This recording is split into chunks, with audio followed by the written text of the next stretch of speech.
countryside. G'day, I'm Mal Leyland. My wife Lorraine, our daughter Carmen and her husband Robert have already completed one full circuit of Australia on a caravan and camping odyssey that most people only dream of. And the adventure continues. The Leyland's Australia. We film our own gypsy highway lifestyle as we undertake an endless journey of discovery. Let the Leylands show you the way. The Leylands will show you Australia. Let the Leylands. There's so much more to see, so come along with us. The road ahead awaits us. The southern coastline of Victoria is one of the most sensationally rugged in the world.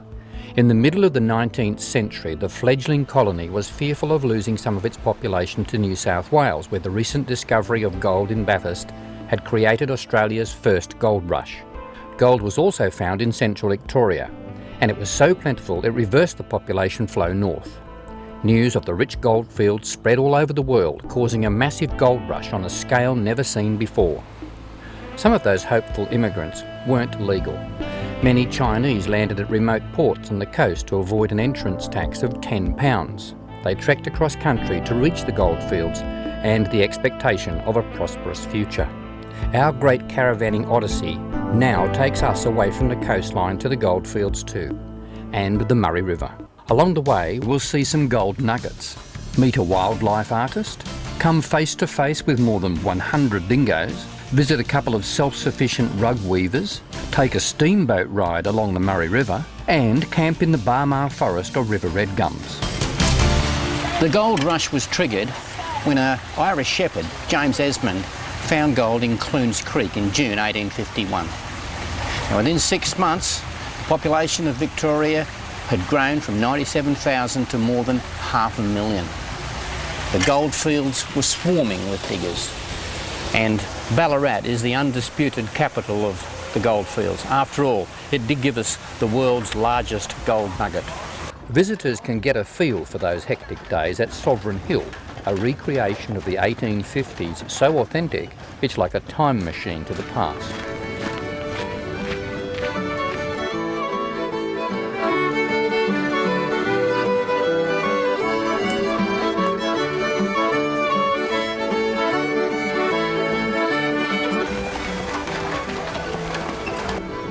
The Sovereign Hill development is situated on 15 hectares of the very land which produced the richest goldfield in the world. One really great way to get an overall feel for the extensive tourist complex is to take a ride on one of the horse-drawn coaches.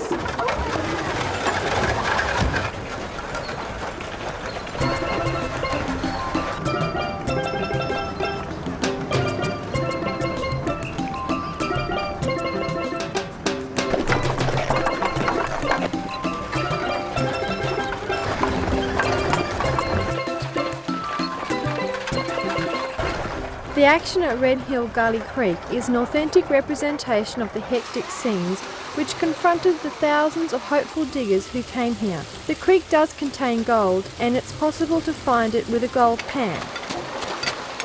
Horse-drawn puddling machines wash away heavy clay from gold-bearing gravel.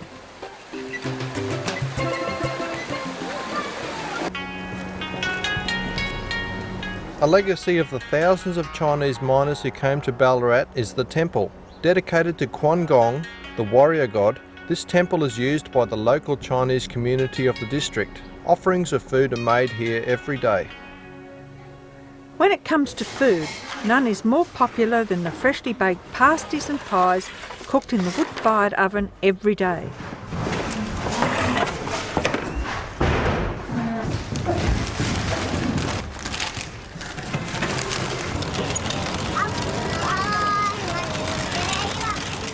Representing life in early Ballarat, Sovereign Hill has working factories such as the foundry, where all the machinery is driven by a single steam engine and a complex system of flat belt-driven wheels and shafts. Here, every day, hundreds of gold panning dishes are made on the metal spinning lathe. It takes a steady hand and a lot of experience to produce such perfect dishes in just a few minutes. The diggings are a high-demand area for objects like these. In a large mining town like Ballarat, with a growing population, 2 essential items of everyday use were also in great demand: soap and candles. Both are for sale and made in Main Street. In the workshop on the premises, the candle maker uses a dipping apparatus known as a nodding donkey to make candles. The string wicks are immersed in melted wax for just 7 seconds to add another layer. They dry in the cool air and are re-dipped several times to build up a full-size candle. When finished, the excess wax is melted off the bottom by leaving just the ends in the hot solution for an extended period.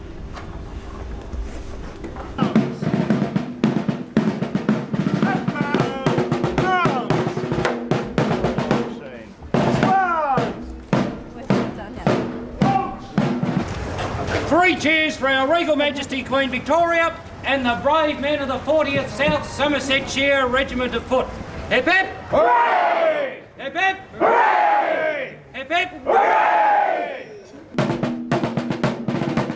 At the end of the day, the Redcoat soldiers provide a little entertaining street theatre. Fingers in ears! Number 1!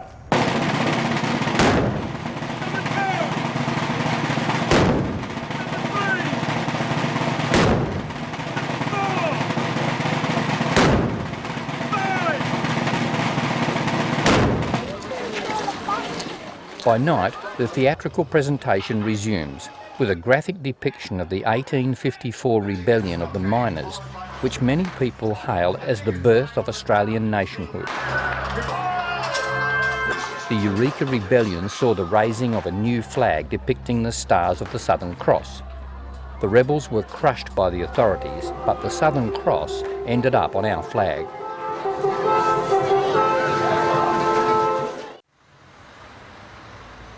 It may seem odd to see an image of the Titanic in the main street of Ballarat. It was placed on top of this bandstand by the bandsmen of Ballarat in memory of the bandsmen who were playing on the Titanic as it was sinking on that fatal voyage.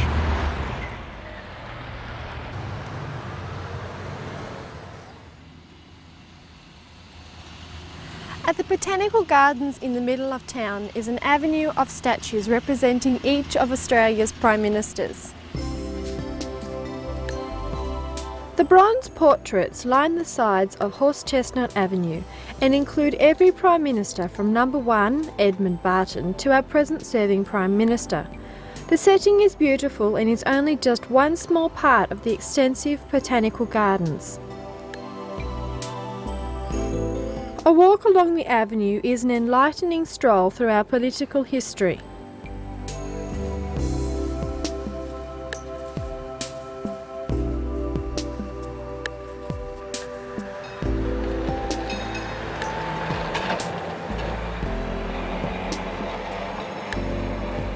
No longer used as public transport in Ballarat, historic old trams are kept going by keen volunteers and run alongside the Botanical Gardens.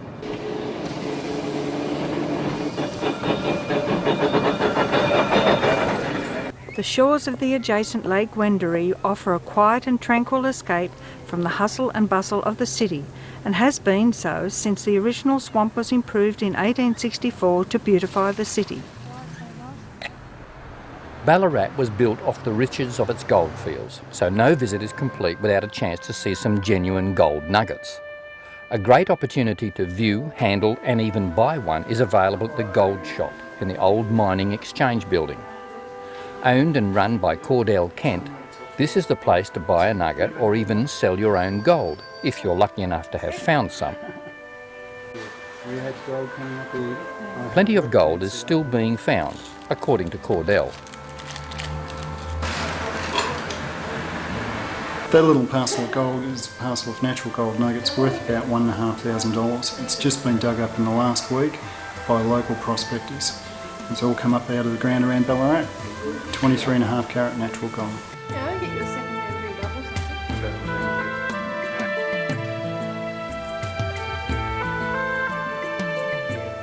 What I do is take the natural gold nuggets, grade them, sort them, and then I figure out what I can use in different forms of jewellery. Some pieces go into pendants, some pieces go into bracelets, some pieces go into rings. It's a matter of looking at the nugget, trying to see its character, and then to incorporate it into a unique piece of jewellery.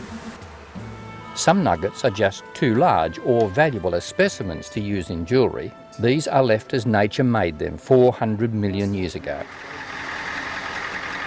Back in the caravan park, it's time to hook up the caravans and head north.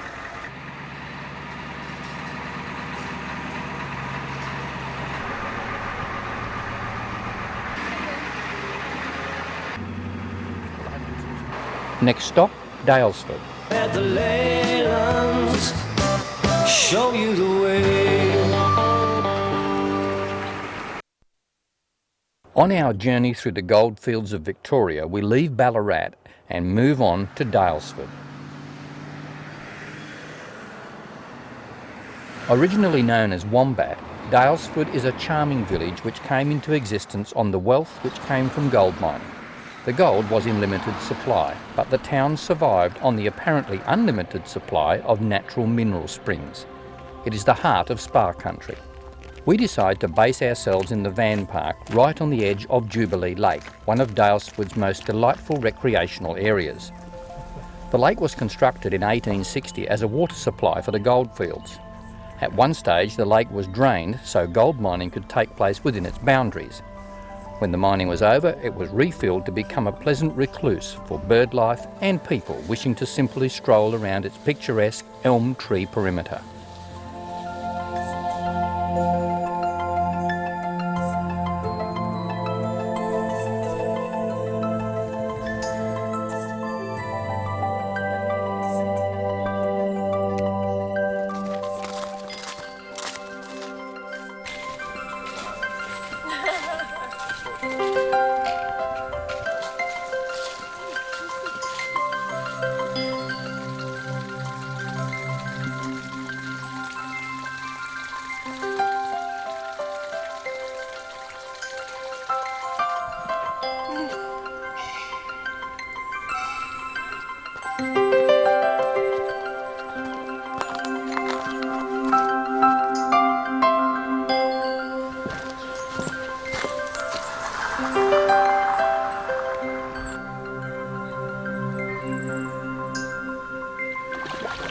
Activities are not restricted to walking. Canoes are available at the lake and offer a different perspective.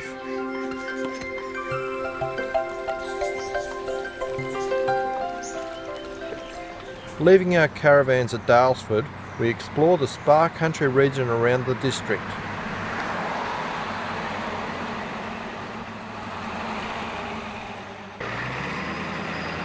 At Creswick, we divert off the main road to visit a wildlife artist who lives in a bushland acreage. Lynn Cook welcomes visitors to her studio, which is situated underneath her house. She gave up teaching to pursue her creative interests about 8 years ago. She is largely self-taught, but exhibits such an extraordinary talent for meticulous detail that her work has won numerous art awards and is represented in many collections throughout the country. I've been painting for about 15 years, I think, and professionally for the last 5. I always drew and painted when I was a child. I just loved it. I started off with some watercolour classes at an adult education centre and taught myself since then. So I live on 20 acres of bush, and most of the subjects that I paint are ones that are around the house or that I see when I'm travelling around Australia. So I've always been interested in birds and other native wildlife, but I particularly love birds, so they're naturally the subject that I choose to paint.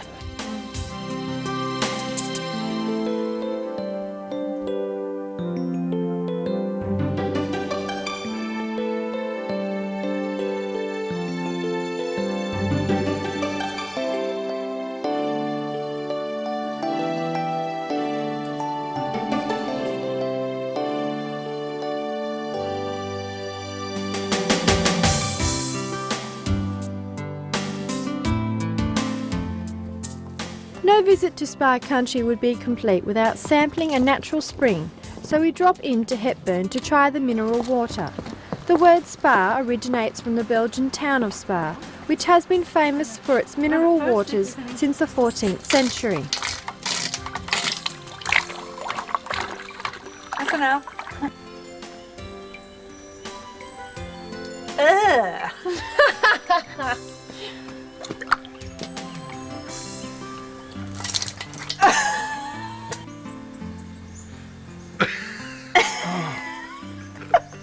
Oh, that's an acquired taste, I think. Sure you don't want to try? There are many pleasant walks in and around Daylesford, but one, although pleasant enough, is of special interest because of a very tragic incident which took place here in 1867. The track follows the path of misadventure. 3 small boys went missing after wandering from their homes on the 30th of June to chase some goats. 2 brothers, William and Thomas Graham, aged 6 and 4 years, set off through these wild bushland hills with their 5-year-old friend Alfred Berman.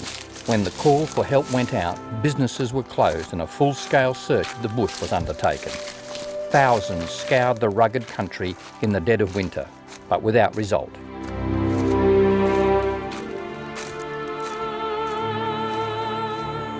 The fate of the lost boys was unknown, for a while at least. The tragic end to this story took place 3 months after the boys went missing. A dog brought in a shoe, and in that shoe was a small foot, the foot of one of the boys. This led to a further search, and they found the bodies of 2 of the children in a hollow tree which was once growing in that paddock out there. The body of the 3rd, the eldest boy, was found nearby. Today, this marker on the side of the road marks a spot where they were found. Almost 3,000 people attended the funeral when the children's remains were buried in a single grave in Daylesford Cemetery. Situated on a hillside overlooking Daylesford, the old Holy Cross Convent, which was a place of learning and creativity since it was built in 1892, has now been converted to an outstanding gallery. In recent years, the extensive convent gallery has become the town's most popular attraction.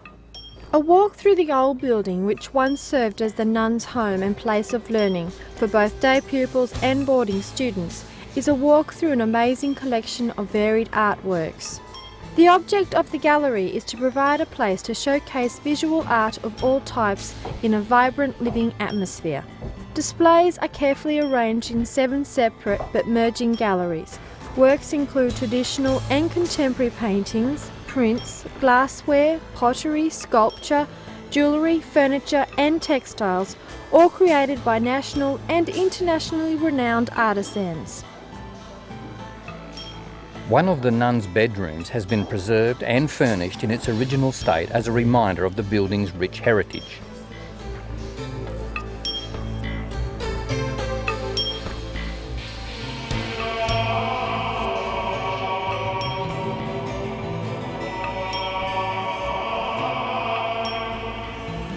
The most stunning reminder of the past history is the restored century-old chapel, complete with its original stained glass windows.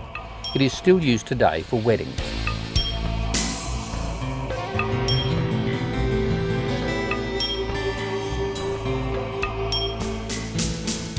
The convent gallery is an amazing experience. The contrast between the spiritual, divine setting and some of the contemporary art seems somehow to work perfectly. Most visitors are struck by the extensive nature of the gallery and spend more time viewing it than they expected.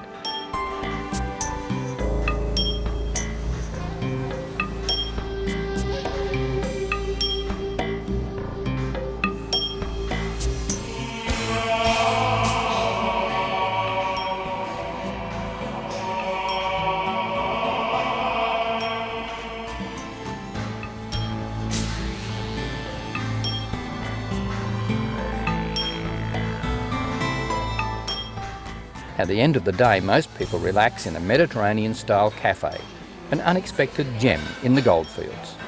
Next stop, Castlemaine. At the Leylands, show you the way.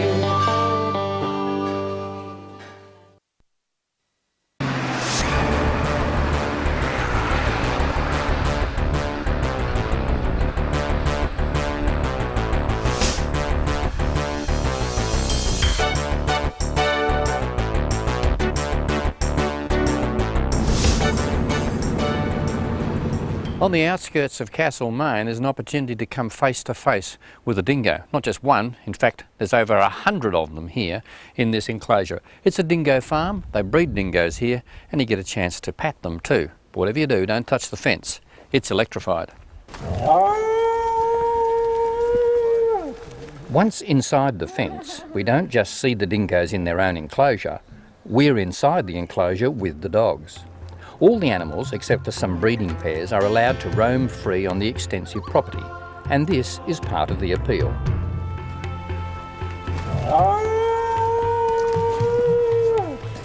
The dingo farm was established by Bruce Jacobs more than 20 years ago, and he too lives inside the enclosure with his beloved animals. One thing he has no problem with is intruders.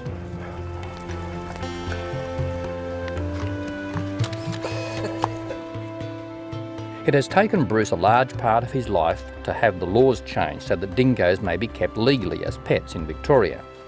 He's learned so much about them that he's considered the foremost expert on our native dog. How come you started breeding them here? When I was 4 I had a dingo. It was in the family, we lived in the high country, and I learnt later on in life the plight of the dingo and knew that his gene pool was getting diluted and dulled by domestic dogs gone bush, and the pure dingo won't be around much longer unless someone keeps a gene pool of pure dingoes. So then as I got older I realised you couldn't keep dingoes, so it became an obsession, and they were vermin, and I couldn't understand it because they make good pets in the right hands. People don't realise that the dingo is the daddy of all dogs, and it's been proven in 3 independent studies done around the world, since they were all academics, and they all come up with the same thing, that the dingo has been around at least 100 to 135,000 years and was the world's first domestic dog that went everywhere with man, as a bed warmer and a camp cleaner and a guard dog and a hunting companion. He holds the genes of all the 650 true dog breeds alive on this earth today in one animal. The dingoes are placid and mostly lays about all day, but that quickly changes at feeding time.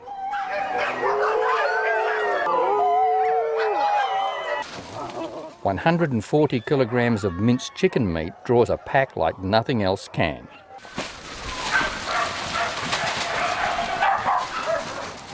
No need for doggies' plastic bowl here. They dive in, take a mouthful each and get out just as quickly. It's truly amazing to see how such an enormous pack shares the food without fighting. I've seen 2 chihuahuas almost rip each other to pieces rather than share their meal.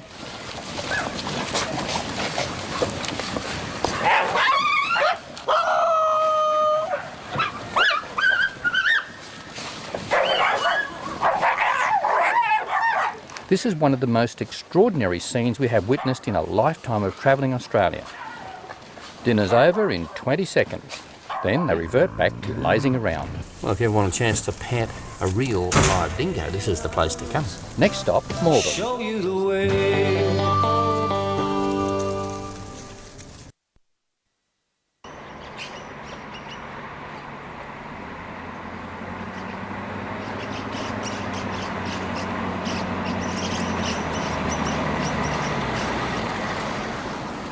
A gravel road just south of Malden leads to an unusual property, the buildings of which were built by hand by the occupants.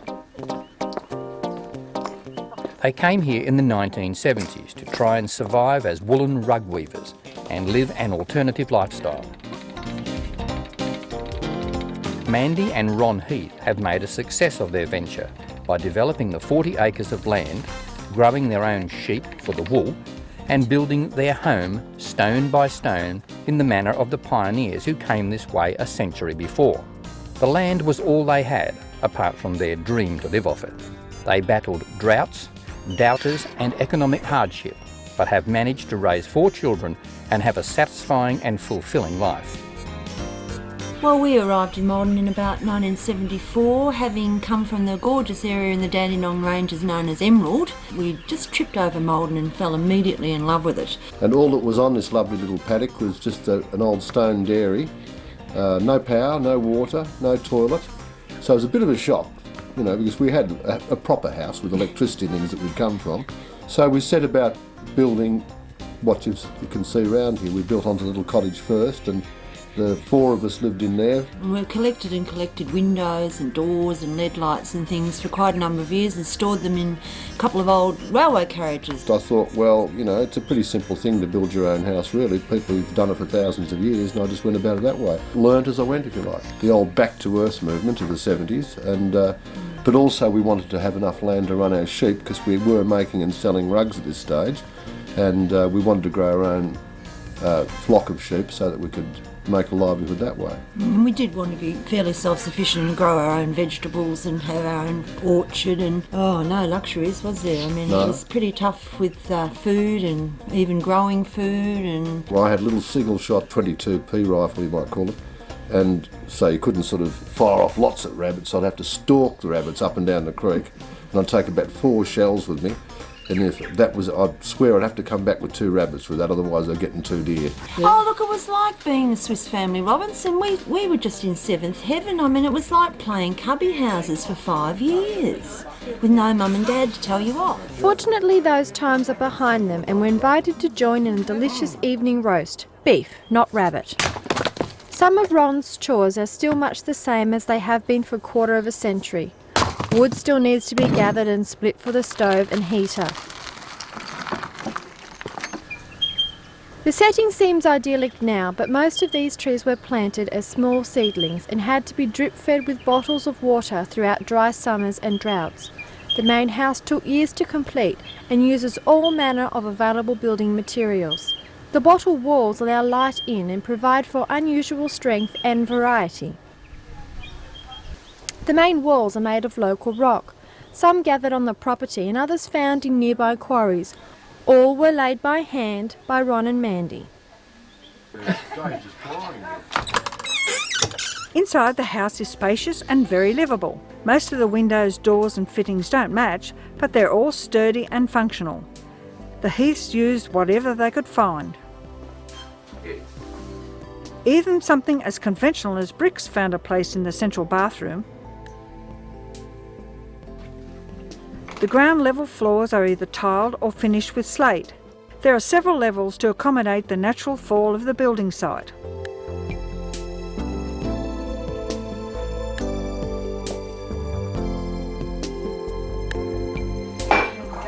And I'm delighted to say the kitchen is big and functional. Come on, girls, come on!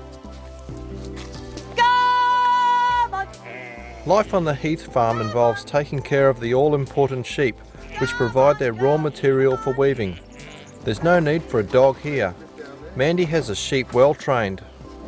A few leftovers of bread and they're soon penned up for such chores as drenching.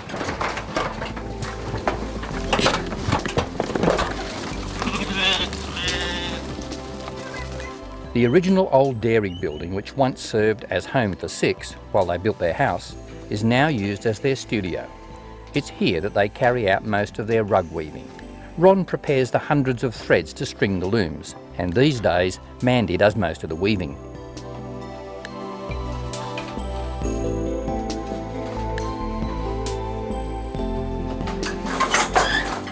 Visitors are welcome to drop in at the studio on Sundays, and the Heaths also take school groups who wish to see how a self-sufficient lifestyle is without electricity and other modern amenities. Well, the wool is twisted like that, and then we pop it in here like that. The type of wool we use is a fairly rare breed now. It's a very old breed. It's Lincoln sheep from Lincolnshire originally in England, and the reason we use that, after trying many different fibres over our weaving life, is that the Lincoln is a carpet fleece. It's always been bred as a carpet fleece. It's very strong, very long, and for the purposes of hand weaving, no matter how often the rug's been either steam cleaned, dry cleaned, or even hand washed, as the smaller ones can be, the rug always has a beautiful sheen to it.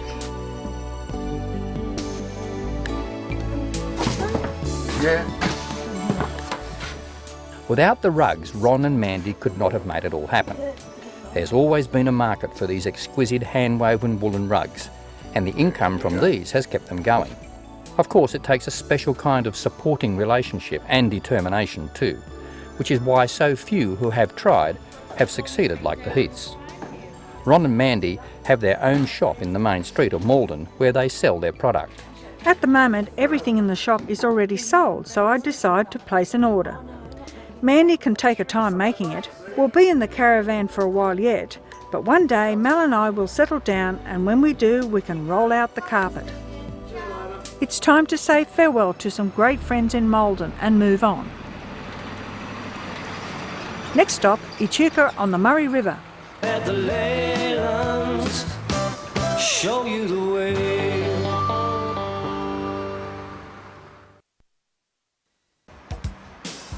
Echuca on the Murray River, with a population of about 10,000, is one of Victoria's most successful towns. Echuca, situated at the junction of three rivers, seems like a fitting name. It's derived from an Aboriginal word meaning the meeting of the waters. In the middle of the 19th century, the port of Echuca on the riverfront was the largest inland port in the country. Today, a walk along the old restored waterfront is an opportunity to experience something of that colourful past. Trades from yesteryear, such as wood turning, are still practiced using the famous river red gums. Today, however, nearly all of the items turned out on the lathe are decorative pieces for the tourist trade. The original wharf was 1/4 mile long, and in 1875 was the base for 35 paddle steamers and 70 barges. It had 80 hotels and an unrecorded number of brothels. The brothels have gone, but paddle steamers still ply the muddy waters. The paddle boats use the restored part of the wharf mostly to carry tourists on cruises for relaxation. Rotting hulks of old barges seem lost to the ravages of time and mud. However, one vessel, the paddle steamer Hero, once a wreck in the mud too, has been salvaged and is being restored to its original condition by shipwrights working at the old port site. Amazingly, the hull has already been rebuilt using the same techniques, with a concession to modern power tools. The superstructure is being completed to match the original, as it was in 1874 when it was launched. Second, right hand. The waterfront is a good place to bump into all sorts of colourful characters. People too. The art of the Cooper, a barrel maker, is alive and well on the waterfront. Here daily demonstrations of the barrel maker's art can be witnessed in the cool of a large shed on Murray Esplanade. I had to completely shave it out. Old, used barrels are often refurbished by the Cooper.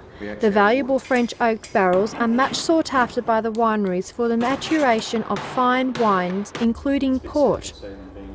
Part of the process includes lighting a fire inside the barrels using French oak wood chips. The hoops are then expertly fitted to provide a watertight vessel. Many modern materials have been used to make barrels, but for the purist, there's no substitute for the real thing. And as long as there are purists, Coopers will always have a job. An old art, alive and well in Echuca. The old ways are also well and truly alive on the waterfront, where just on dusk we board the paddle steamer Emmylou, which is more than 100 years old. We're heading off on an overnight cruise and have booked our private cabins for the occasion.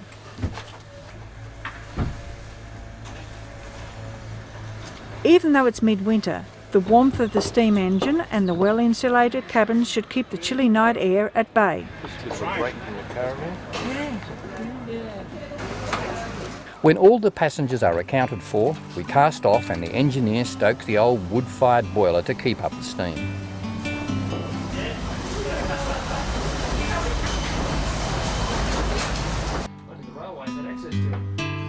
As the port of Echuca recedes into darkness, we move upstream at the gentle pace of another age. The steady throb of the steam engine and the muffled rhythm of the wooden paddles offers a reassuring accompaniment to our evening meal, served on the back deck.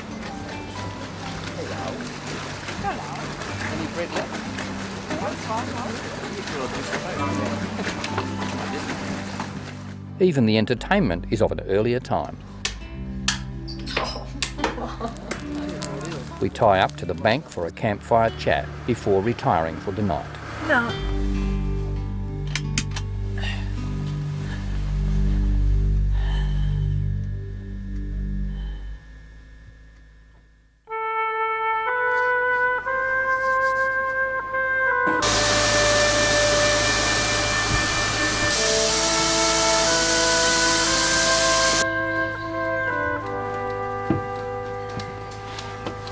Beautiful morning.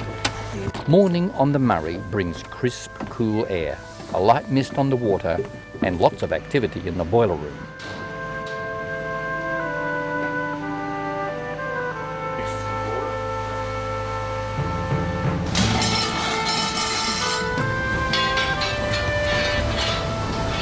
While the engineer tops up the firebox, we top up our tummies in the dining room.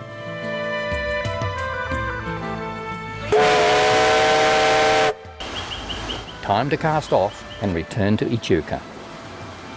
The overnight campout, complete with evening meal, is quite a special experience. The Emmylou leaves Echuca every night but has a limited number of cabins. Some folks partake of the night cruise and dinner but return to town by vehicle when the boat ties up for the evening. For us though, the magic of the early morning cruise is what it's all about.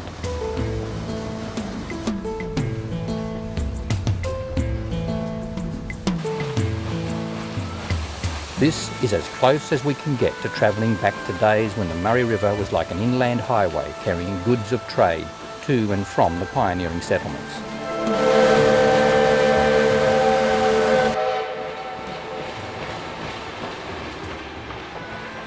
Only our clothes are of this century. Everything else is as it would have been 100 years ago. Hundreds of paddle boats, just like the Emmylou, once plied this ancient river course, creating what must have been a hive of activity.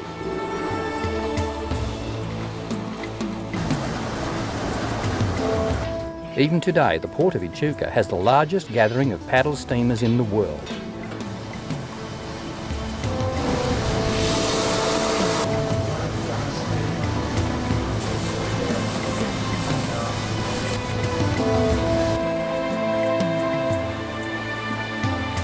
We return to the port by mid-morning and, with it, return to the present.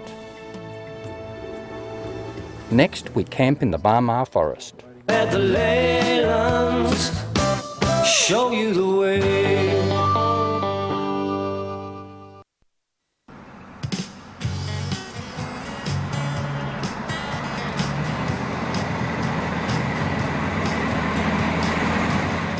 Just a little further upstream of Echuca, the Murray River divides into two branches and creates a large swampy group of islands. These islands are home to the extensive Barmah forest of river redgums, and it happens to be a great place to stop and while away some time.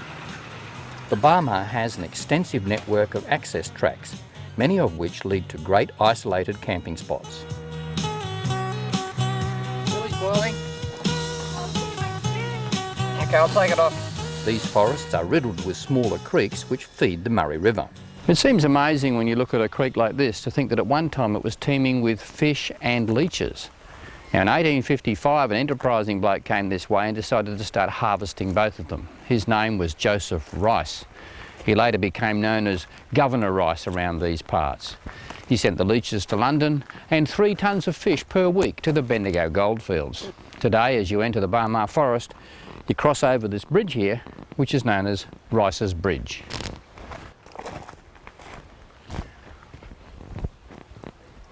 Since we expect to be camped here for several days, Carmen and I reckon it's a good opportunity to unpack the inflatable and do a little boating.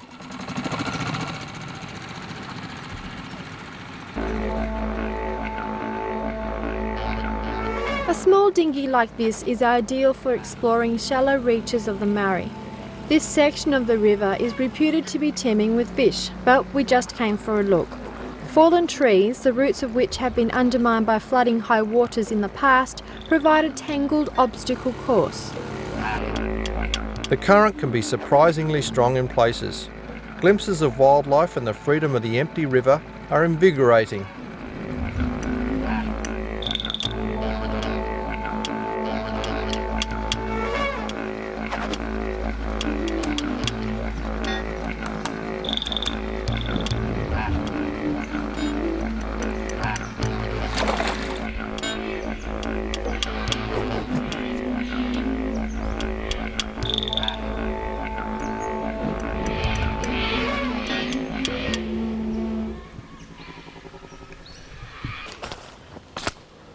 The river red gums of the Barmah forest grow well because they are subject to regular flooding. In fact, you can see the flood line mark through the forest there at the base of all those trees. Many of the trees are in fact quite young. There aren't any really big ones left because they've all been milled years ago. Although there's the odd one, and they've been ring-barked. The ones that have been ring-barked were actually too big or had useless timber in them, so that's why they were killed off.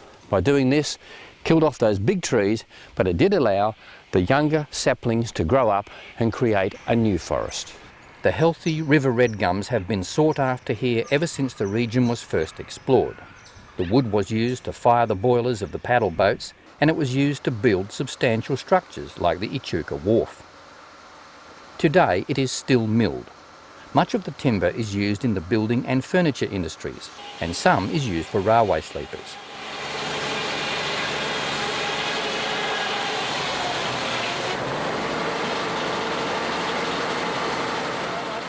The great old river gums of the Barmah are a highly valued resource, almost as valued as Lorraine's cooking, speaking of which whets our appetite for another of her tasty offerings.